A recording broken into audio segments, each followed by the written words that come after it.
এগুলো হলো চাল কুমড়া, অনেকে এটা পানি পানি কুমড়াও বলে। এগুলো আমি ছিলে ধুয়ে নিয়েছি, এখন গ্রেটার দিয়ে গ্রেট করব। দেখে নেন, গ্রেটার দিয়ে গ্রেট করে তারপরে আমি এটাকে কী করি তারপর দেখাবো। এটা গ্রেটার দিয়ে, আপনারা তো বোঝেন যে গ্রেটার দিয়ে কীভাবে গ্রেট করতে হয়, এভাবে গ্রেট করবে এটাকে।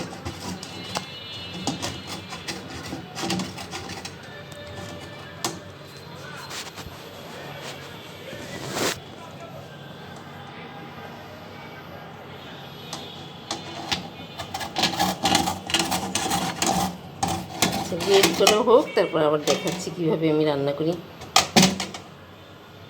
গ্রেটার দিয়ে ঝুরি করে কেটে পানিগুলি চিপে চিপে ফেলে দেবেন এভাবে।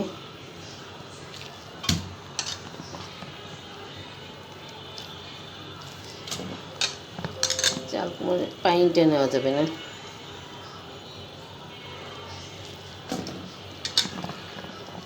চাল কুমড়া বলেন আর পানি কুমড়া বলেন, পানি দেওয়া যাবে না, এটা পানি কুমড়া। পানিগুলি চিপে ফেলে দেবো। তারপর দেখুন কীভাবে রান্না করি। রান্না তো না, এটা ভাজি হবে। একটু তেল দেব,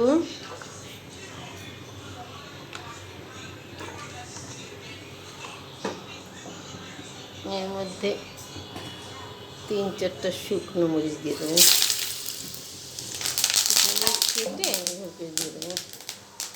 তার মধ্যে দেবো পেঁয়াজ কুচি রেখে রেখেছি।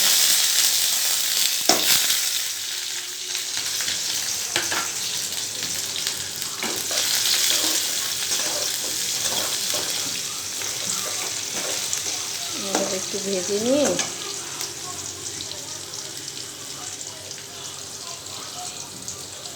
তারপর কুমড়োটা দিয়ে দেবো, লবণ দিয়ে দেবেন একটু।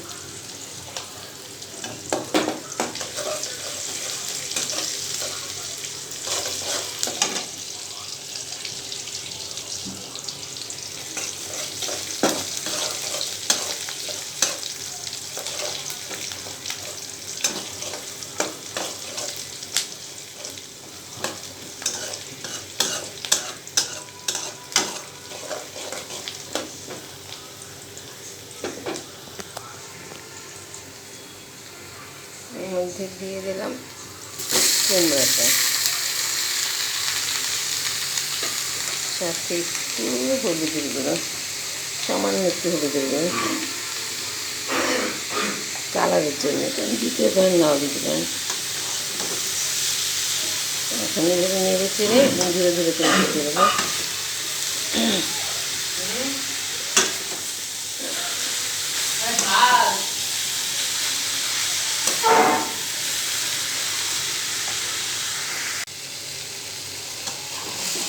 ভাজিতে এখন সিদ্ধ হয়ে গেলে এর মধ্যে একটা ডিম ভেঙে দিয়ে দেবো। ডিমটা দিয়ে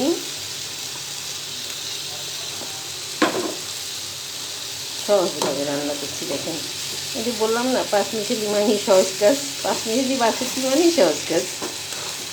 এই দেখেন, এটাকে নেড়ে চেড়ে একবার ভাজি ভাজি করে নামিয়ে ফেলবো।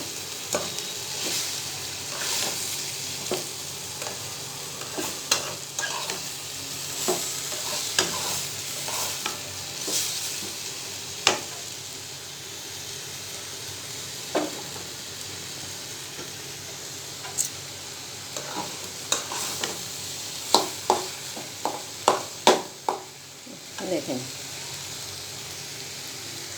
এরপর হয়ে যাবে শেষ।